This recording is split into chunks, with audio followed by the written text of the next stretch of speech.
Recently, QS World University Rankings 2021 has been declared. That is the 7th edition of QS World University Rankings has been released. Actually, what is QS World University Rankings? It is an annual publication of university rankings by Quacquarelli Simmons. Quacquarelli Simmons, a British company specializing in analysis of higher education institutions around the world.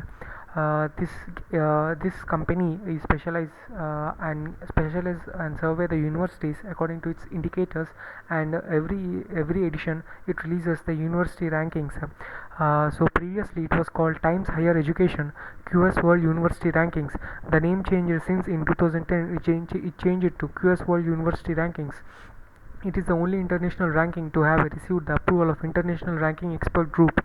It's a group consists of which what are the indicators to be performed, and what are the companies to be certified to survey and give a rankings in all over the education institutions in the world.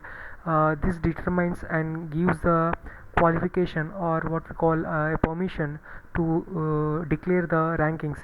It is the only international ranking to have received the approval of International Ranking Expert Group (IREG), that is QS World University Rankings or Times Higher Education Rankings. It rates the world top 1000 universities. Top 1000 universities of the world. It declares in its rankings. How are the universities ranked? So these are the 6 indicators on which the universities are ranked. One is academic reputation, one is employer reputation, that is how much the popularity of the academics in the university, and how which companies are employing the students of that institution. Faculty per student ratio, how much faculty per how many students. Citations per faculty, that is the research done by the faculty and his famous works. International faculty ratio, that is suppose in India any US foreign faculty is employed or not for guest lectures, research programs under the foreign faculty programs, such comes under international faculty ratio. And international student ratio, that is giving chance to the international students to work in India, or so on. A US student coming in India in the institute of IIT Bombay or IIT Madras and studying there, but we see many Indians go to America, go to US, they go to Britain, UK, they go to Britain, also they go to Europe, in universities of US and UK, and they increase the international faculty as well as student ratio from India. So it is one of the bad for our Indians, and we must check it. And the next is what are the top 20 universities this year in 2021. This QS World University Rankings has released. If you see this, first one is MIT, Stanford, Harvard. We know that obviously these 4 institutes, every time they will be in the top 5. MIT, Stanford, Harvard, California, and University of Oxford. These top 5 universities, however Yale University is also one of the included them, but his ranking has been dropped down to 17, I think 17th Yale University rankings.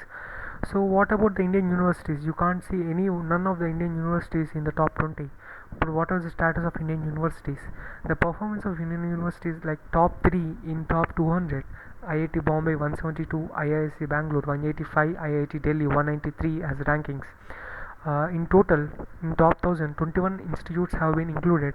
It was 24 last year. Now it has dropped to 21. It's a very bad situation for India, and while 4 have improved in their position, and the Indian higher education institutions perform strongly in research quality, even though they fail to increase their academic standing, teaching capacity, and the levels of internationalization, that is bringing of international faculty to teach the Indian indigenous students at the same rate as their global competitors. The reasons for the poor performance of Indian institutes, there are many reasons, and out of them three are the most important. That is, out of the six scores we have seen here, six indicators. Out of the six indicators, our Indian is poor in zero score on ratio of international faculty and students.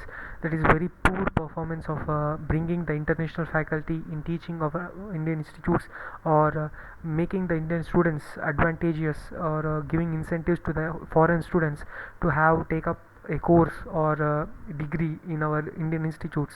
And also this is because the Indian counts only full-time faculty. That is, in India, a permanent teacher position or a professor faculty position is counted as faculty, but not as a guest lecturer or a faculty of a PhD students as teaching is also not counted. Whereas in American universities, they even include PhD students who are teaching or research assistants. They also include them.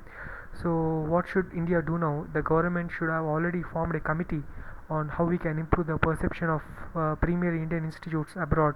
So the government should launch a campaign similar to Incredible India to change the perception of our Indian institutes.